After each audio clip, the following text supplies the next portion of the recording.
at International Conveyor and Rubber.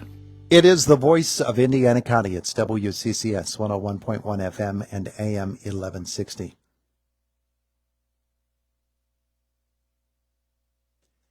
It is the voice of Indiana County. It's WCCS 101.1 FM and AM 1160. Our Facebook listeners are going to say, he just said that, but that's okay. Our conversation with the folks from the Humane Society, brought to you by Marcus and Mack, a law firm representing injured people.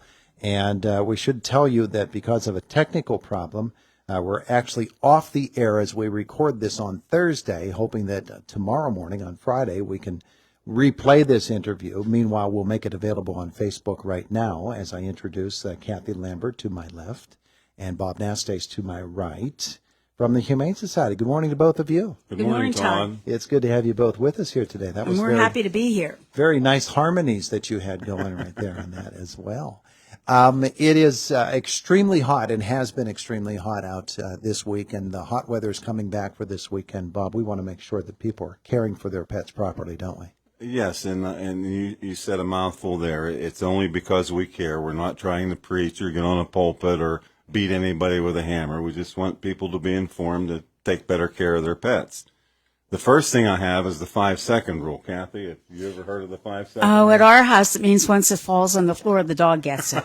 That's what that means. I'm sure it does. Well, the 5-second rule is basically on hot days, before you walk your dog, you should put the back of your hand down on the asphalt or concrete. And if you can't keep it there for 5 seconds, it's too hot the concrete is too hot to walk your dog. Mm-hmm.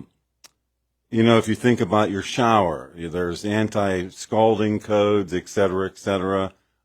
Your shower's never set above 120 degrees. At 150 degrees, an exposure for 2 seconds to a human body at 150 degrees can give you third-degree burns from shower water.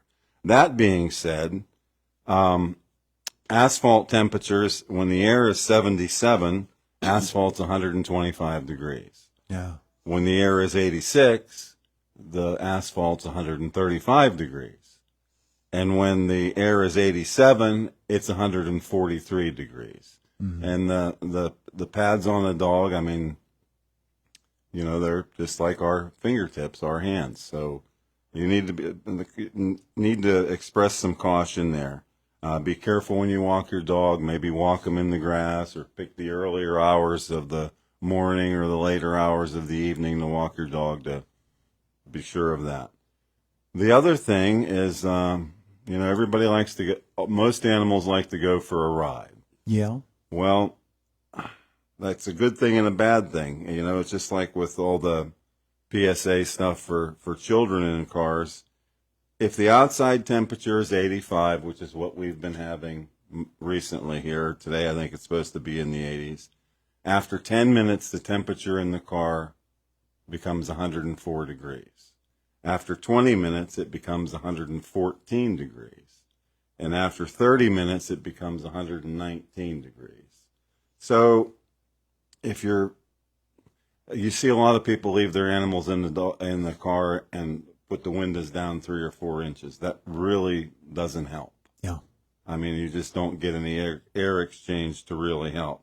And the other thing about leaving your animal in the car while you're not is, I just real quickly one time went in somewhere and came back out, and my dog had hit the power door locks and locked me out. So if you're running errands and you're going to be in and out a lot or any extended time, you probably should just leave your pet at home. Sure. And if you're traveling, a lot of people, it's vacation time. Try and make stops for the dog to get out and walk and maybe cool off a little bit. I mean, it's a dog in the summer is the equivalent of us having a fur coat on in the summer. I mean, it wouldn't take long for you in a parked car and a fur coat on to get very uncomfortable. Yeah. And all that stuff, you could Google that and find more information yourself. That came from the Wisconsin Veterinary Medical Association, the WVMA. And you should be aware of signs, when your dog is beginning to have problems. I mean, The one we've all seen, and that's heavy panting. They'll start to pant. Really, there's only a couple ways that a dog can rid itself of body heat, and that is either through its tongue and panting, the evaporation of saliva on their tongue, which brings us to another sign, excessive drooling and excessive thirst. So they're drinking water because of the evaporation of mucus on their tongue. They can get rid of some overheating through their pads. They're going to seek out cool spots. They're going to seek out breezes. That's why you find a dog a lot of times laying on a tile floor or linoleum floor. It's cooler for them. Mm-hmm. Their eyes can become glazed. And their tongue can become bright red. Their gums can become bright red. They have an increased pulse. As it goes down the line here, they can get a wobbly gait. They can start staggering. They could vomit. They could show excessive weakness and actually collapse. Yeah. They could go into a seizure and they could become unconscious. So we just want to find ways. We just want to inform the public to be mindful of their dog's condition, especially in hot weather, and help them to take better care of their animal. And there are new state laws that came into effect just a couple of years ago about dogs on leashes and about caring for the pets, providing shade, about water, right. All of those things. Dogs who are out in the weather, we are required by law to protect them. Yes, we are. Anti-tethering laws. Yeah. So let's all be aware of those laws, but more importantly, let's all just be aware of how important it is for those dogs to be safe. And if your dog is in distress, I mean, you could take a damp cloth and wipe the top of their head and the pads of their feet.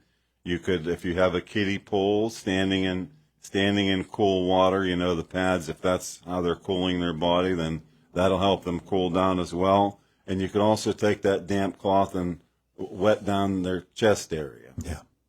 A lot of things to do that we can help the dog make sure. Yeah, there's no need for them to suffer unnecessarily. All right. Hey, Kathy, let's talk with you this morning as well. There is a wonderful event coming up that is something that is done periodically, and you have the opportunity to help the Humane Society itself, don't you? Yes, you're talking about our Claws and Paws Cash Bash. We've been doing this fundraiser for a couple of years now, and we have used the Red Barn Sportsman's Club down in the Homer City area. It's a wonderful venue. Mm-hmm. I would invite people to come to this event. It is always nice. Summer evening at the Sportsman's Club, and it's a rain or shine event. If the weather gets bad, we can pull down garage doors on the pavilion, and it's everybody always has a lot of fun. Sure. $20, all you can eat and drink. We have different beverages. We always have a grand menu, and we also have tickets and other games that we play while you're there. So don't forget to bring a little bit of spare change. Sure. If you come, tickets are available at the shelter or from any one of the volunteers or board members. Most people know who we are. And again, it's $20, August 6th. That's a Saturday night at the Red Barn Sportsman's Club in Homer City. Mm-hmm. Any questions about that?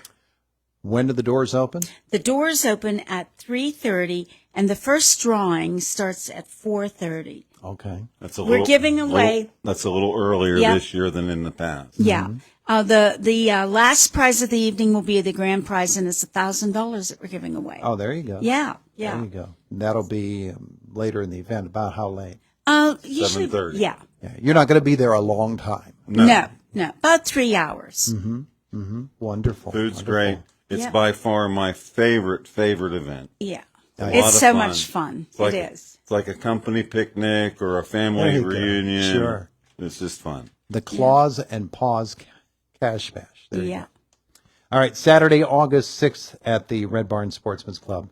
And again, a $20 donation will benefit the Humane Society, and you can get them at the shelter itself. Get your tickets. You can get them at the shelter, yes. All right. Very good. There's a cat adoption promotion going on right now. That is true. Right Meow. Right Meow. You can get Right, Meow, did you say? Right Meow. You can Jeez. get one cat and the second one half off. And there are many, I shouldn't say many, there's several bonded pairs out there. If people are looking for two cats that are going to do well together, there's some out there that are already bonded well. Mm-hmm. All right. So that promotion goes on. You just need to stop. Rest at the of shelter. the month. Rest of the month. Yeah. And there's always plenty of cats, aren't there, to choose Yeah, from? especially problem. this time of the year. Yeah. Yeah, absolutely. So that's going on right now. You're looking for specific donations of soft plastics. Tell me about that. What's that about? I'm going to give a little bit of some kudos here. Cindy Rogers from the Evergreen Conservancy is a customer of mine, and I make bench markers for her, and I keep making these bench markers. And I said, "What are all these benches about?" Mm-hmm. And she said, "We collect plastic, and after we get so much, we get a bench." So I put Beth in contact with Cindy, and we're collecting. It's basically the clear plastics, like the wrapper from your newspaper or your sandwich bags, any of that thin plastic that you can kind of stretch when you push your fingers through it. If you have any more questions on that, there's a deposit box at the shelter, and you could stop and see Beth, and on the box itself it tells you what plastics. Yeah. And they're actually made and they're recycled and they become benches. Yes. Yeah. We had Cindy in here talking about that a while back. Right. And that's the program that we hooked up with. Yeah. Yeah. It's a good program. That's a very nice thing. Very nice thing. All right. So you've got the cash bash. You've got, as Bob said, the admonition to take care of the pets who are out there in the hot weather. And of course, you're always accepting donations that will help the animals at the shelter. And currently, we're looking for corporate sponsors for our fall event, Cause for Paws. There you go. There you go.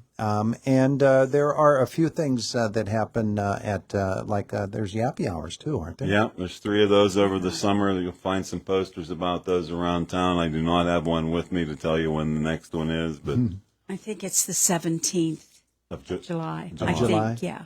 Very good. Very good. But they're easy to find, easy to check out. You've got a good Facebook page, and everything you need to know about the Humane Society is there. How's that? That's great. And I want to remind people that they can bring their pet-friendly dogs to Yappy Hour. They're welcome. Yeah, absolutely. Well, we want to thank you for coming by and being patient with us today with the radio station off the air during the final hour or so of the Thursday show. We're going to re-air this on Friday, and so there you go. You can go watch yourself on Facebook now or listen to yourself tomorrow. Both ways work. Thanks, Todd. Thank you, Todd. Thanks so much for both coming in. It is the voice of Indiana County, WCCS 101.1 FM and AM 1160.